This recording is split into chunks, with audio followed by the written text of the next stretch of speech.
Muchas gracias por estar nuevamente con nosotros en una nueva edición de Conexión Vital, un programa de prevención y educación en salud. Recuerden que nosotros con este espacio no pretendemos reemplazar una consulta médica, nosotros queremos es hacer un proceso de educación y de prevención. Y con todos los especialistas y diferentes áreas de la salud queremos es contarles lo que vemos en nuestra práctica médica. Quienes nos apoyan también en los programas y en la consulta y que tienen actividades laborales en hospitales es lo mismo, como el caso de la doctora Dafna Rodríguez Valois, que trabaja en hospitales, pero está con nosotros y es quien nos apoya en la consulta en Medellín, en Bucaramanga, en Barranquilla, en Bogotá, una doctora viajera. Y entonces nosotros lo que tratamos de hacer es, ¿qué es lo que más estamos viendo? ¿Y qué es lo que podemos hacer desde ese concepto de medicina integral? Donde para nosotros la parte de desintoxicación, de alimentación, de deporte, analizar la parte del alma, juega un papel muy importante sin dejar de ser médicos ortodoxos, que hay que poner insulina, que hay que dar un antihipertensivo, que hay que hacer una cantidad de estudios, pues eso hay que hacerlo, pues que somos médicos. Pero sí nos hemos dado la tarea de encontrar todas esas terapias complementarias, lo que llamamos nosotros medicina holística o integrativa, para mejorar a las personas. Eso es lo que queremos hacer. De igual manera, es contarles a ustedes que en el caso de la doctora Dafna Rodríguez, que va a diferentes partes, va a estar en Bucaramanga, atendiendo consulta en el próximo 19 y 20 de septiembre, 19 y 20 de septiembre en Bucaramanga. Ahí aparecen en pantalla y en Medellín también los días que se va a llevar a cabo la consulta en estas ciudades. Hoy vamos a hablar con ella de algo que le toca ver permanentemente en los hospitales y en nuestras clínicas y que empieza como una enfermedad silenciosa.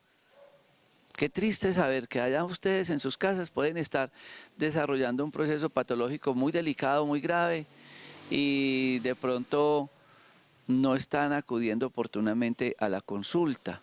Por eso el tema aquí es prevención, es la enfermedad cardiovascular. Doctora Dafna Rodríguez Valois, muchas gracias por estar con nosotros. Ella es hija de una reconocida compañera médica nuestra, que es la doctora Marta Valois, que es de las pioneras en el tema de la medicina integrativa y terapia neural en Colombia, y quien nos ha apoyado también en la consulta de nuestros parques. Bueno, muchas gracias por esta oportunidad una vez más. Bueno, el tema de hablar sobre la enfermedad cardiovascular surgió porque pasa mucho en nuestra consulta que los síntomas, como muy inespecíficos aparentemente, nos llegan de pronto en un estado ya muy avanzado y quisimos como empezar a hablar de lo que significa la enfermedad cardiovascular desde sus inicios, ¿cierto? La enfermedad cardiovascular, diferente a lo que muchos de nuestros pacientes piensan, no es solamente las enfermedades del corazón, por eso se llama cardiovascular, porque el sistema vascular es un sistema que va absolutamente por todo nuestro cuerpo, de la cabeza a los pies, y es el encargado de llevar los nutrientes, de llevar el oxígeno y de sacar también la basurita de nuestro organismo y el dióxido de carbono. Entonces, pues obviamente las alteraciones del sistema cardiovascular van a afectar absolutamente todo el sistema. Cuando hablamos de enfermedad cardiovascular, lo más común, ¿cierto? Y lo que la gente más piensa son las alteraciones del corazoncito y de las arterias del corazón. Cuando hay un taponamiento de esas arterias que producen un infarto o angina, que es el dolor que precede al infarto y que no necesariamente va a llevarnos a un infarto como tal, valga la redundancia. Sin embargo, las alteraciones cardiovasculares incluyen las alteraciones del corazón, pero también las alteraciones vasculares periféricas, que en este momento las estamos viendo cada vez más por las alteraciones metabólicas. ¿A qué voy con eso? Resulta que la diabetes, que es una enfermedad que aquí lo hemos hablado muchísimas veces, produce un daño en esas arterias a nivel inclusive de miembros inferiores, de las manos, de los brazos, de la cabeza, de las piernitas, y muchos de nuestros pacientes están llegando a los parques con alteraciones que tienen que ver con taponamiento de esas arterias. Estos pacientes, lastimosamente, en la medicina ortodoxa en muchas ocasiones terminan en amputaciones, ¿cierto? Además, pues eso ha anudado a que muchos de los pacientes recurren a la consulta médica cuando ya es demasiado tarde, ¿cierto? Cuando ven ya en la coloración negra, por ejemplo, en el final de los dedos. Entonces, por eso quisimos hablar de los síntomas iniciales. En cuanto a la enfermedad vascular periférica, podríamos hablar que los síntomas son simples: dolor, en las piernitas, sensación de cansancio permanente, a veces inflamación o edema que llamamos los médicos, y una dificultad importante para tolerar el ejercicio, ¿cierto? Esa claudicación se llama eso en medicina, es que yo voy caminando y a la media cuadra no soy capaz más, o sea, me toca sentarme porque la sensación de ardor y de dolor es muchísima. En ese sentido, los pacientes a veces no consultan sino hasta el final de los síntomas cuando ya son muy, muy, muy insoportables, o también, todo hay que decirlo, muchos de nuestros compañeros médicos a veces no le prestan la suficiente atención a ese tipo de síntomas que aparece como tan inespecífico y como tan poco dañino. Eso quiere decir que hay que buscar cuando esos síntomas aparecen enfermedades vasculares periféricas. ¿Y eso cómo se hace? Se puede hacer con un examen que se llama un Doppler arterial. El que más usamos generalmente es el venoso porque lo más común es que tengamos insuficiencia venosa y trombos de pronto venosos, pero se nos olvida a veces estudiar la parte arterial. Y por otro lado también es un estudio simplemente de la clínica, o sea, de que tú visites un médico y el médico te haga unas pruebas en su consultorio muy básicas y muy simples que le permitan ver si de pronto hay una alteración a nivel vascular periférico. Pensando en que eso exista, ¿cierto? Y que tengamos esas alteraciones, las alternativas son muchas, si las cogemos a tiempo, ¿cierto? Dentro de esas alteraciones, los manejos principales que los hemos hablado muchas veces en los programas pueden tener que ver con las terapias de quelación, pero también con el uso del ozono. El ozono es una terapia aparentemente muy inocua, pero que realmente cada vez está tomando más fuerza, no solamente en nuestro país, sino en el mundo, y que además hemos logrado con el tiempo empezar a buscar alternativas para, digamos, la inclusión de estas terapias a niveles más institucionales. Eso pues todavía nos queda un poquito de tiempo, pero realmente digamos que las posibilidades van a ser muy grandes.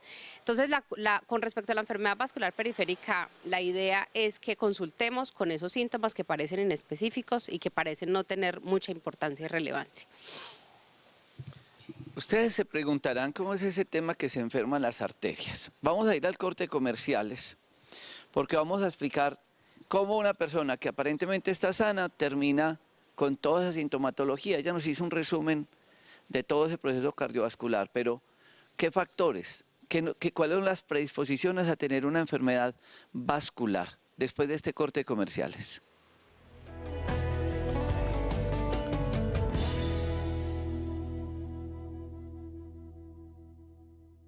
Quiero hacerles una gran invitación en Expoferias en Manizales este 21 y 22 de septiembre. Expofit Manizales, deporte y bienestar. Va a haber tendencias y espectáculos, competencias deportivas, entrenamiento dirigido, espacios de aprendizajes, exposición comercial permanente. Y yo estaré dictando este sábado 21 a las 11 de la mañana una conferencia sobre nutrición y deporte en Expoferias a las 11 de la mañana y todo el fin de semana, 21 y 22 de septiembre, Expofit Manizales en Expoferias. Allá los esperamos.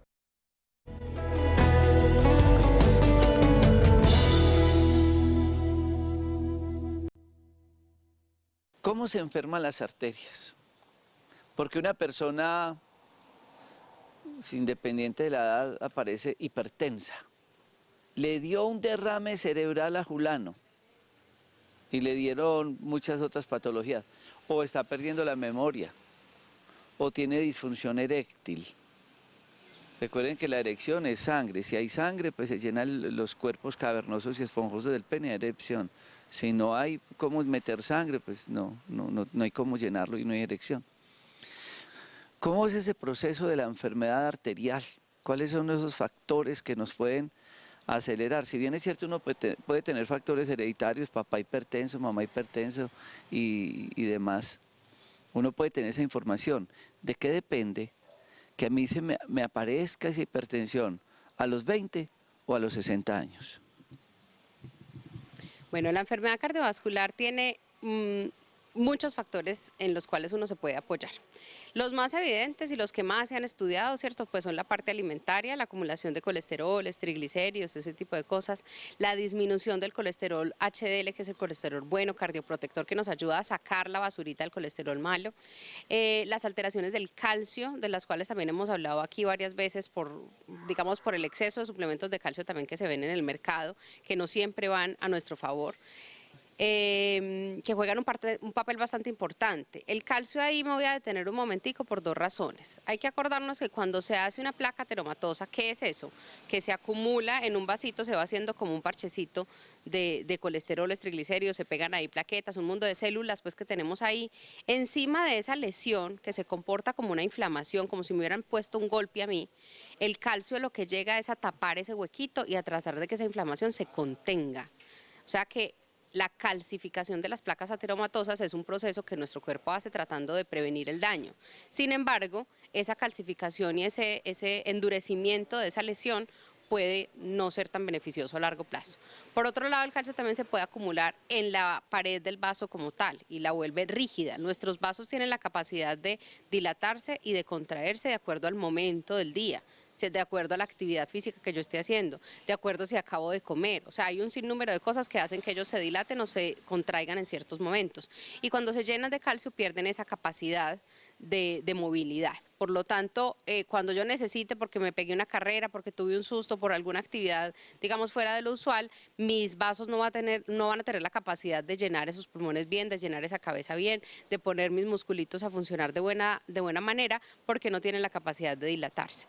Y la otra situación está con un mundo de sustancias químicas que no nos vamos a detener a explicar porque es bastante complicado con respecto al manejo de la presión arterial, que es lo mismo, juegos de dilatación, constricción y de liberación de muchas sustancias que se van alterando a través del tiempo por la disminución de la actividad física, por la actividad mental que tengamos y emocional pues que tengamos, porque las personas que sufren de mucho estrés o que tienen, digamos, muchas fluctuaciones en el estado anímico porque les da mucha rabiecita algunas cosas, tienen cambios importantes en la bioquímica cerebral y por lo tanto en la bioquímica de todo el cuerpo que hacen que la presión arterial no se maneje de la mejor manera.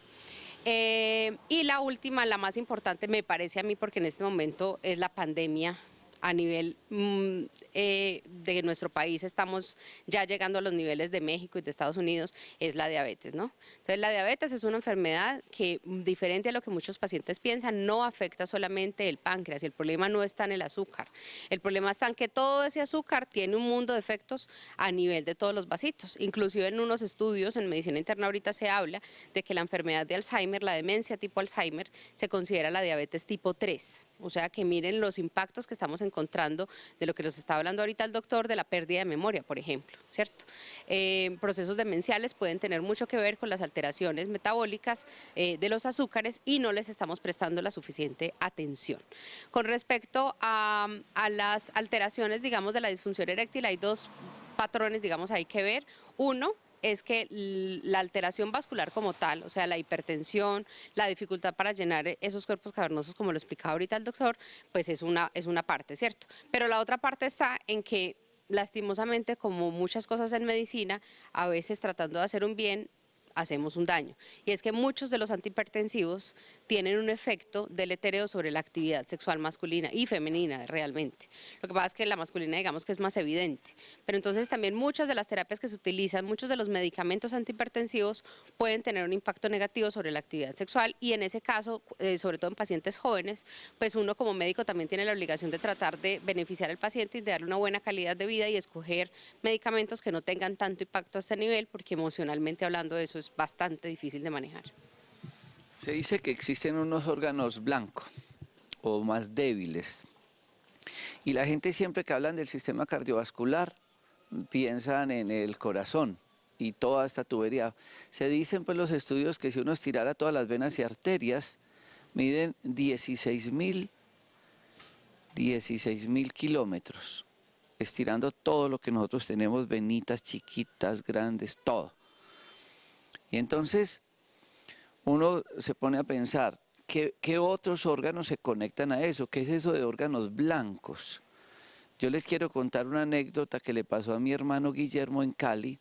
Él fue a un chequeo cardiológico y lo evaluó un médico internista cardiólogo y lo encontró pues muy bien. Pero le mandó a mi hermano, sin él saber quiénes éramos nosotros ni demás, le mandó Alcagraz.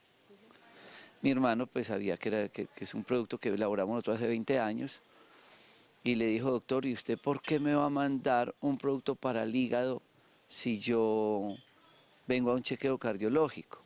Y el cardiólogo le dijo, el principal órgano del sistema cardiovascular no es el corazón, es el hígado. Y le mandó un producto para el hígado. Usted ahorita hablaba del páncreas azúcar, del hígado grasas, hablamos de otros órganos. ¿Qué papel juegan todos esos órganos blancos en el sistema cardiovascular y también los riñones? Bueno, empecemos, digamos, de arriba abajo para tener un orden. Entonces, con respecto a la parte neurológica, sabemos que nuestro cerebro activa un sinnúmero de neurotransmisores y de sustancias químicas que van a producir finalmente un efecto a distancia, ¿cierto? De vasoconstricción, vasodilatación y lo que ya hablamos. Fuera de la parte del estrés, porque el cortisol y el estrés tienen muchísimo que ver con las alteraciones de la capacidad de control de la presión arterial. De ahí podríamos pasar, digamos, al corazoncito, que ya lo hablamos un poquito, que sabemos que tiene, pues eso lo hemos hablado en muchos programas, la de dificultad de manejar el bombeo de esa sangre y que las arterias que nutren ese músculo que va a hacer ese bombeo, pues son bastante importantes y que suelen taparse con cierta regularidad cuando las personas tienen enfermedades arteriales centrales. Perdón. El pulmón tiene también mucho que ver ahí. Perdóneme, doctora, como ya estamos en el sistema vascular, ¿no? Corazón, arterias. Ahora vámonos a ir para los otros órganos, después de este corte de comerciales. Esos otros órganos que ustedes dirán, ¿va a hablar del pulmón? Y ahorita del hígado y del riñón y otros órganos, si estamos hablando del sistema cardiovascular, ¿por qué se fueron para otra parte del cuerpo humano después de este corte de comerciales?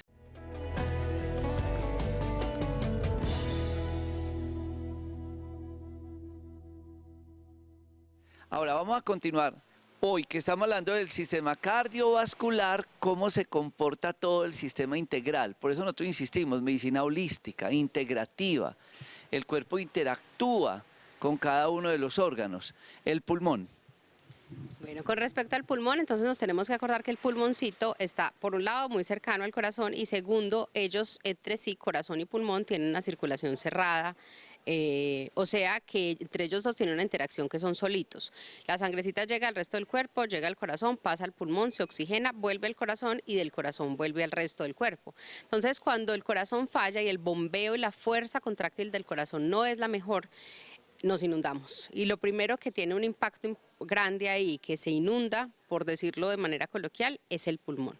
Entonces, la dificultad respiratoria, la disnea de medianos o pequeños esfuerzos, disnea es ¿qué? Dificultad para respirar, es uno de los síntomas cardinales, de los síntomas principales y que más fácilmente aparece cuando hay alteraciones de la función del corazón. Eso se los digo para que lo tengan en cuenta y si alguno de nuestros televidentes está en esas circunstancias, consulte por favor a su médico. Entonces, las alteraciones del pulmón tienen mucho que ver con eso. ¿Cuál es la otra cosa importante? Que ese aumento de las presiones, porque eso funciona como una bomba, que de cuenta lo mismo, una bomba que está subiendo agua a un edificio, hacen que ese pulmón aumente la presión dentro de sí mismo y eso produce una enfermedad a largo plazo que se llama la hipertensión pulmonar y que puede ser bastante difícil de manejar. Bueno, de ahí también hablamos que el pulmón, corazón e hígado tienen una relación bastante importante a partir de un sistema vascular que ellos también tienen ahí solitos. Y la otra sobrecarga grande que se produce cuando hay insuficiencia cardíaca, falla cardíaca o insuficiencia cardíaca congestiva es el aumento del tamaño del hígado y la congestión hepática. Suele ser también otro síntoma común que los pacientes se quejan es de un dolor como en el reborde de la costilla del lado derecho y una sensación pues que va acompañada de eso, de la dificultad para respirar, en fin, pero puede haber también dolorcito. Y al estudio ecográfico uno a veces que busca es por el estómago porque la sensación y la molestia es como estomacal y abdominal y lo que solemos encontrar es un hígado que puede estar aumentado de tamaño por la congestión de aguas, digámoslo así, para que sea más fácil de comprender. Y ese hígado se nos puede crecer y la congestión hepática es bastante importante ahí. Inclusive, esa congestión hepática puede llevar a que los pacientes que tienen falla cardíaca e insuficiencia cardíaca congestiva tengan alteraciones de la función hepática, o sea que las transaminasas, bilirrubinas, fosfatas alcalinas, esas cosas que hemos hablado ya en otros programas, también se pueden aumentar en los pacientes a causa de una alteración que viene desde el corazón, que yo realmente no la voy a manejar manejando solamente el hígado, perdón, sino disminuyendo la capacidad, la cantidad de agua que está contenida en ese hígado. Y eso lo puedo hacer a través de diuréticos y de cositas que nos permitan drenar ese sistema. De ahí el otro que suele ser muy alteradito es el riñón. A mí el riñón siempre me ha parecido que es bastante importante en todos los sistemas metabólicos y en todos los sistemas de presiones, porque es el segundo hígado, el segundo, perdón, órgano después del hígado que nos ayuda a excretar la basurita de nuestro cuerpo. Entonces es bastante importante en todos los problemas de hipertensión. Ahí hemos trabajado nosotros mucho a nivel de nuestros parques de la salud con respecto a las terapias de quelación y al ozono.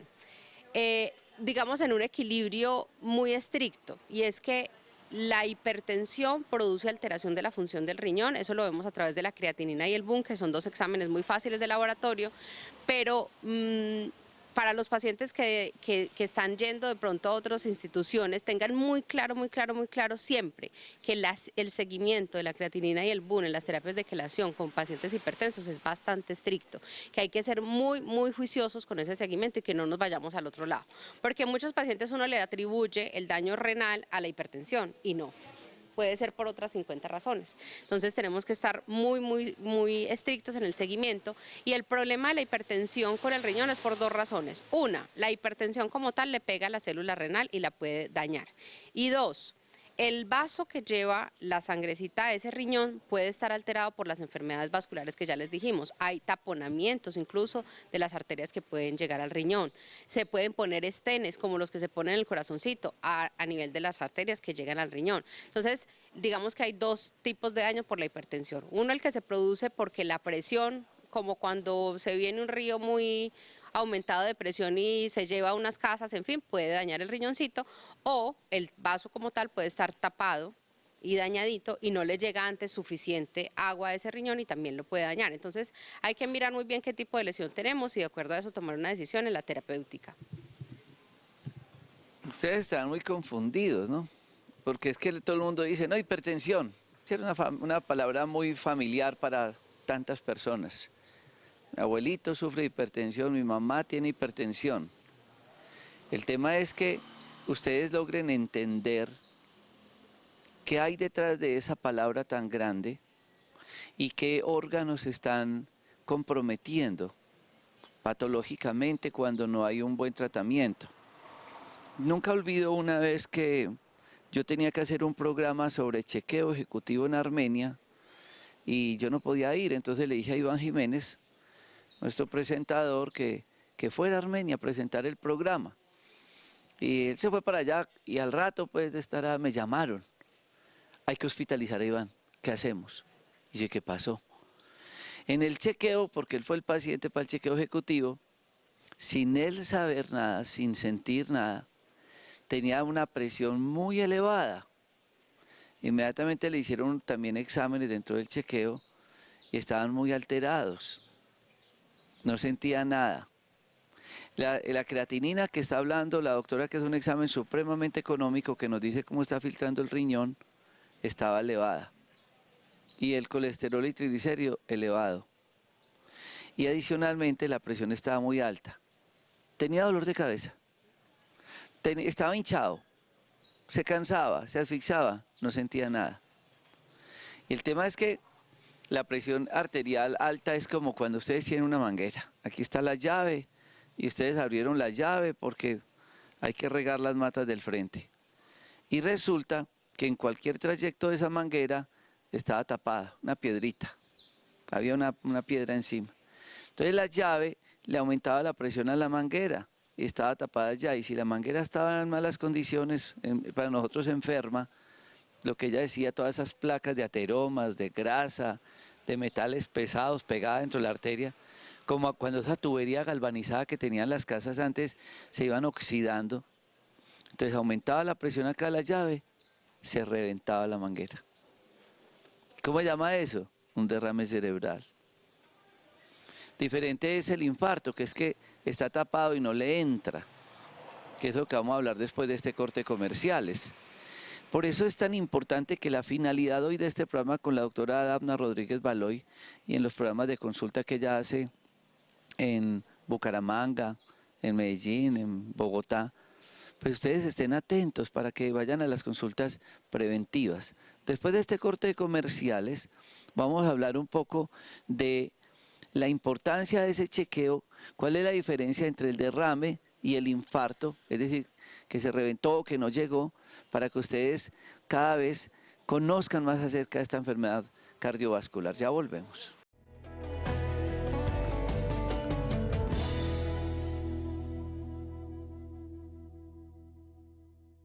Muchas personas se preguntarán, doctora Abna Rodríguez, ¿y cómo es el cuento que la señora le dio un derrame cerebral, entonces se le paralizó medio cuerpo?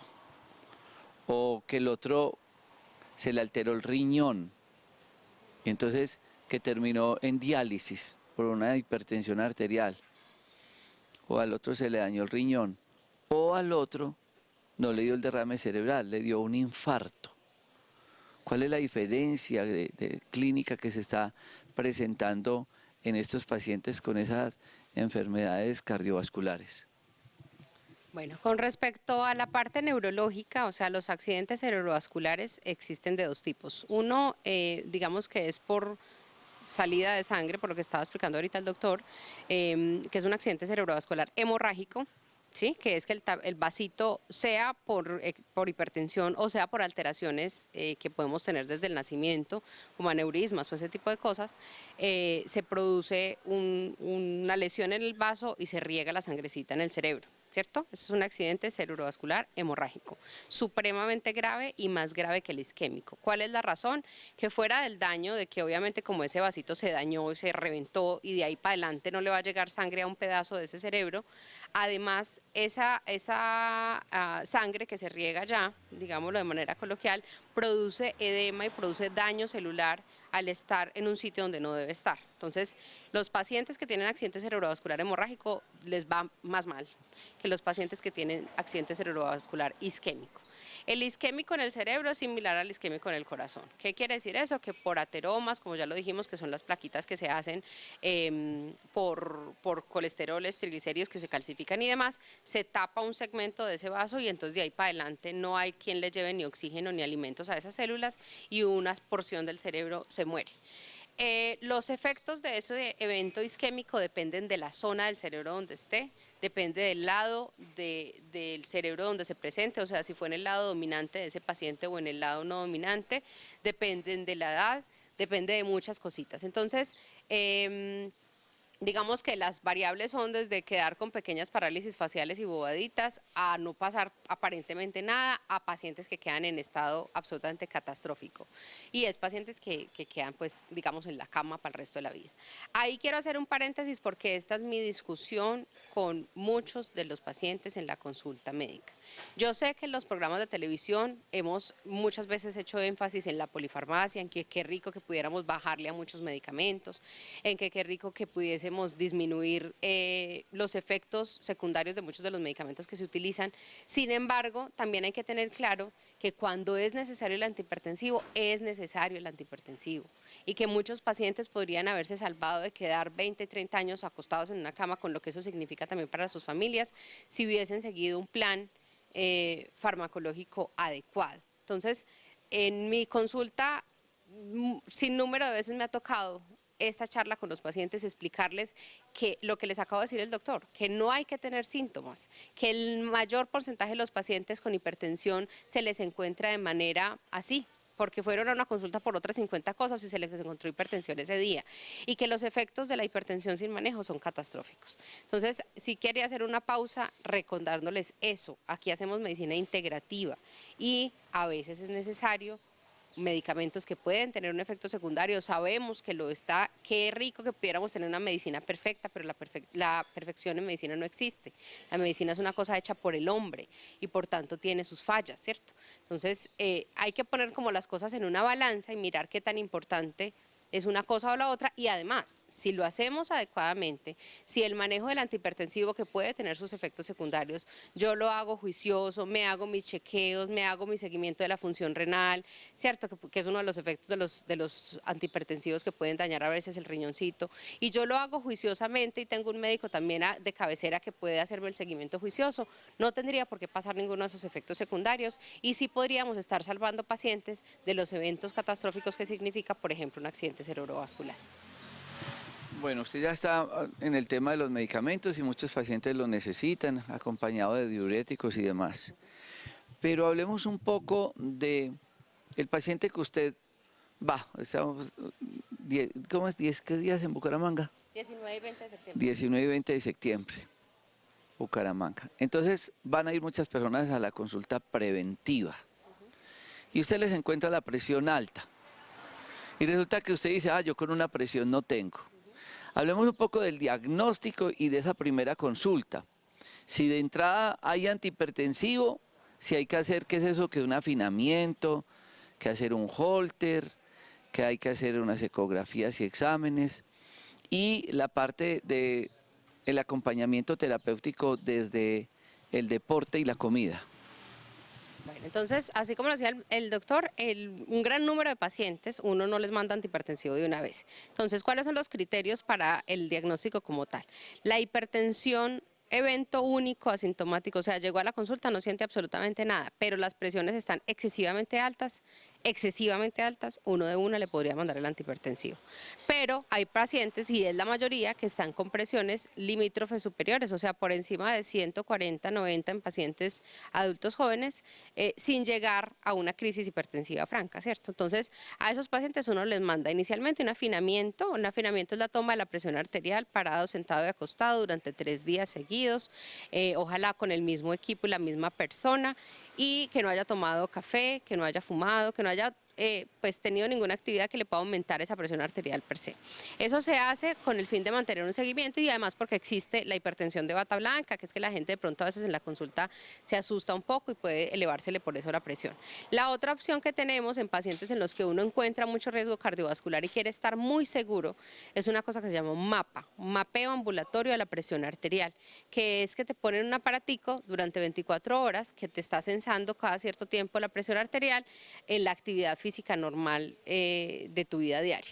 Y de esa manera uno podría mirar qué tanto se aumenta, qué tanto se disminuye, la mide durante la noche, en el sueño, porque a veces no es necesariamente con la actividad física que se cambian los niveles de presión arterial. Y de acuerdo a eso, si uno ve la necesidad, también puede definir si es necesario buscar, por ejemplo, en pacientes jóvenes, en adultos jóvenes, que también nos hemos encontrado con la sorpresa de que no les han hecho eso, pacientes de 18, 17 años, que llegan con hipertensión arterial y nunca les han mirado el riñón. Nos ha pasado en la consulta ya más de una vez, ¿te acordás? Entonces, los pacientes jóvenes no tendrían, a menos pues de que sea un paciente reobeso, pero en general no tendría por qué tener una hipertensión estando tan joven. Y la causa número 1 en pacientes jóvenes son las alteraciones renales. Entonces, en pacientes jóvenes que yo encuentre hipertensión, lo primero que me tengo que ir a hacer es una ecografía renal y verificar el estado del riñón. Y en pacientes que yo considero que seguramente son hipertensos hace mucho tiempo y no tienen un seguimiento adecuado de la presión arterial, también debo hacer la ecografía con el fin de mirar cuál ha sido el efecto a largo plazo de la hipertensión sobre ese riñón. Bueno, esos son estudios, ¿no? Porque es que muchas personas llegan acá a la consulta, a nuestro Parque de la Salud, donde estamos grabando en este momento en Dos Quebradas, y vienen de Cali o vienen de el Quindío. Entonces, lo que nosotros tenemos claro es a qué altura vive la persona. El viaje, el estrés, llegó tarde, el trancón, la alimentación, eso puede alterar la presión arterial, ¿no? Claro. Entonces, si ustedes vienen en esas situaciones con esa presión arterial, no le podemos decir usted es hipertenso, ¿no? Vaya, hágase el de los 3 días, o se hace el mapeo de todas las 24 horas, y ya con eso uno puede realmente, y ojalá en la misma ciudad, y como dice ella, en las mismas posiciones, a la misma hora, misma persona, mismo equipo, para uno poder definir si tiene o no hipertensión. Y obviamente mandar otros exámenes para poder entrar en un proceso terapéutico. Pero vamos a hablar después del corte comercial de ese gran proceso terapéutico que es alimentación y deporte, porque una de las especialidades de la doctora Adamna Rodríguez Baloy es dismetabolismo. Eso de la alimentación, metabolismo, comida y demás. Ya regresamos.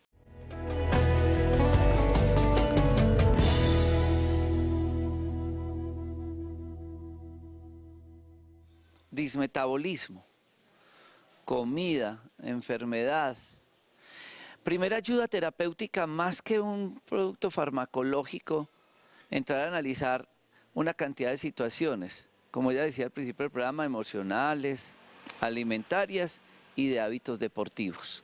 ¿Cómo encajar esto como primera ayuda terapéutica del paciente con enfermedad cardiovascular, doctora Adamna Rodríguez? Bueno, con respecto a la alimentación, obviamente lo hemos dicho en muchos de los programas, es supremamente importante que nuestros pacientes disminuyan el consumo de azúcares, de harinas y de grasas. Hablamos mucho cuando se piensa en enfermedad cardiovascular y que la plaquita que nos tapa el corazón es una grasita, pensamos mucho en las grasas, pero se nos olvidan los dulces y las harinas, que realmente pues constituyen mucha de la alimentación en nuestro país.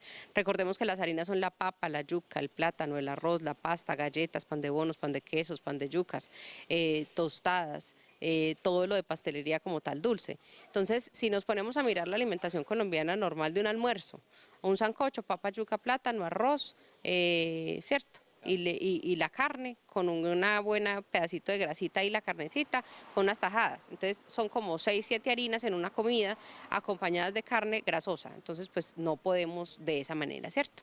Entonces la invitación es a aumentar el consumo de frutas y verduras, disminuir el consumo de carnes rojas en la medida de lo posible, pasarnos más a pollito, a pescado o cualquier proteína de origen vegetal y disminuir en lo posible los dulces, ¿cierto? Importante para los pacientes que nos ven en sus casas que son de regiones en las que se consume mucha panela. La panela tiene sus cosas muy chéveres, tiene cosas muy buenas. Para el paciente que está completamente sano es perfecto, es mucho mejor que el azúcar. Sin embargo, para las personas que ya tienen su alteración cardiovascular, que tenemos la tendencia, sobre todo en nuestra región, por ejemplo, a hacer una olla de aguapanela para todo el día, eso es un exceso de calorías durante el día y no se puede consumir, ¿cierto? Nadie les va a negar pues la aguapanelita en la mañana con un solo tintico, pero no tener la costumbre, por ejemplo, de esa cantidad de glucosa durante el día, que significa una aguapanela, un tinto en aguapanela, por ejemplo, 3 y 4 tintos al día. Esa, por ejemplo, es una costumbre que deberíamos dejar.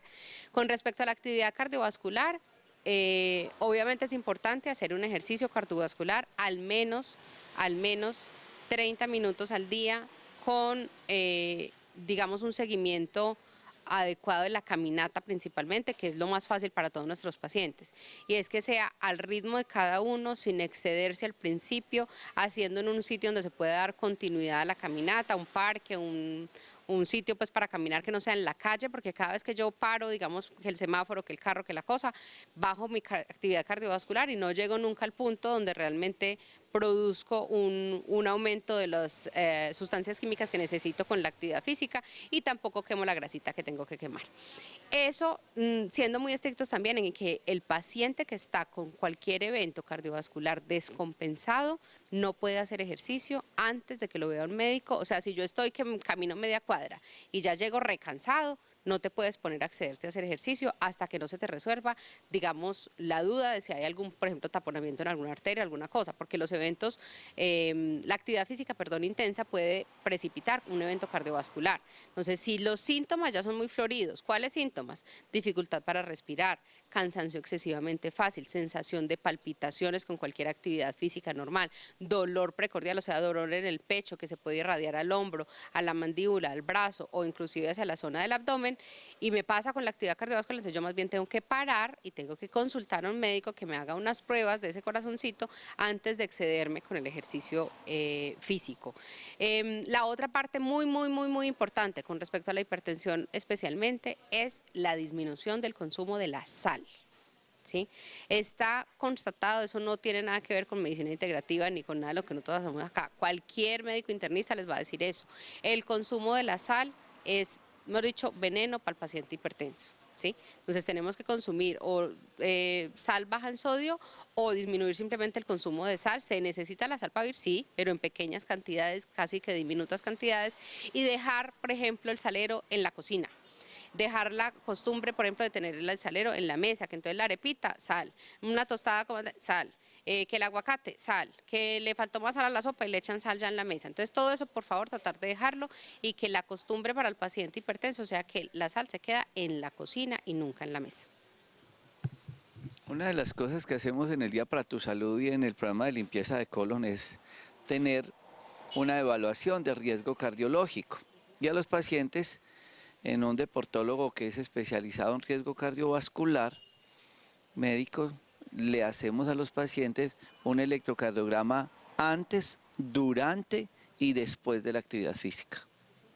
Y eso para nosotros se nos convierte en un gran apoyo diagnóstico, además de todas las pruebas de laboratorio que hacemos y de todas las ecografías, porque mire que ella insistió mucho, ecografía de riñón, de hígado, todo. Examen cardiológico, laboratorio clínico, más todo lo otro. Y eso en un solo día nos permite ya tener nosotros una orientación. Hemos tenido muchos problemas con la famosa pastica para el severo dolor de cabeza. Así como la hipertensión puede ser asintomática, ustedes en su casa, ese dolor de cabeza que están presentando, puede ser que estén haciendo una crisis hipertensiva y tienen dolor de cabeza y se toman la famosa pastica para el dolor de cabeza y se mueren. Porque es que la pastica le quitó el dolor, pero la presión arterial siguió alta o se le subió más. Por eso, por favor, ante ese tipo de síntomas, consulten a sus médicos. Yo les hablé del dolor de cabeza, ya les dijo ella, cansancio, taquicardia, sudoración, debilidad, agotamiento, dolor en las piernas, que pérdida de la memoria, tantas cosas que pueden estar presentando que para ustedes pueden decir, eso es una bobadita. Pero por dentro no es una bobadita, es algo muy grande. Y el cuerpo, como es tan sabio, él trata de aguantar y acomodarse, pero realmente está haciendo el proceso. La única posibilidad que tenemos en la enfermedad cardiovascular para evitar todo lo que nos contó la doctora Dafna Rodríguez es que ustedes tengan una consulta médica preventiva. ¿Usted sabe cómo llamamos nosotros el Día para tu Salud?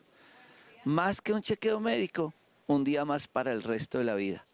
Porque cuando una enfermedad se puede diagnosticar a tiempo y tratar a tiempo, vamos a tener muchos años de vida. Pero si no, llega el infarto, llega el derrame cerebral y llega muchas cosas. Finalmente, y muy breve, doctora, el edema, la gente que se está hinchando, ¿puede ser una manifestación de un problema cardiovascular? Sin duda alguna. El edema es una de las manifestaciones de la falla cardíaca principalmente. Lo que hablamos ahorita, que se congestiona el pulmón, se congestiona el hígado, se congestionan también los miembros inferiores. Es un marcador también de enfermedad vascular periférica, pero sin embargo hay que estar seguros de que cuál de las dos es la razón, porque la una puede ser catastrófica, la otra nos da más tiempito pues de trabajarle. Pero la inflamación de los miembros inferiores es una de las causas principales y es algo además muy común y que todos los pacientes dejamos pasar, me incluyo, porque por la actividad física y la actividad laboral sobre todo suele pasar que nos hinchamos y no le prestamos como mucha atención. Entonces hay que estar seguro de qué tipo de edema es y eso nuevamente, como lo venimos diciendo, es de consultar a un médico que realmente les pueda hacer la diferenciación clínica y definir qué exámenes se necesitan. Bueno, ahí va a aparecer en pantalla los días que la doctora Dafna Rodríguez Baloy va a estar en las diferentes ciudades. Septiembre 19 y 20 en Bucaramanga, Santander.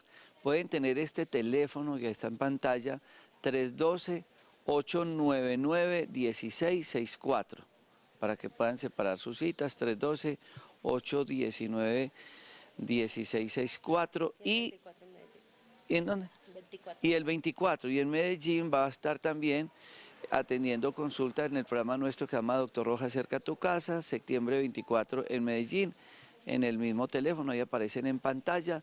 Doctora Dafna Rodríguez, mil gracias por estar con nosotros. Y a todos ustedes muchas gracias, no olviden que tiene remisión 6 de la mañana y ustedes nos pueden ver en Facebook buscando Doctor Rojas, lo mismo que en YouTube y en Instagram, en Facebook están grabados todos estos programas y ojalá ustedes cada vez se comprometan más con su salud, porque la salud es responsabilidad de cada uno de ustedes y no únicamente del médico. Muchas gracias.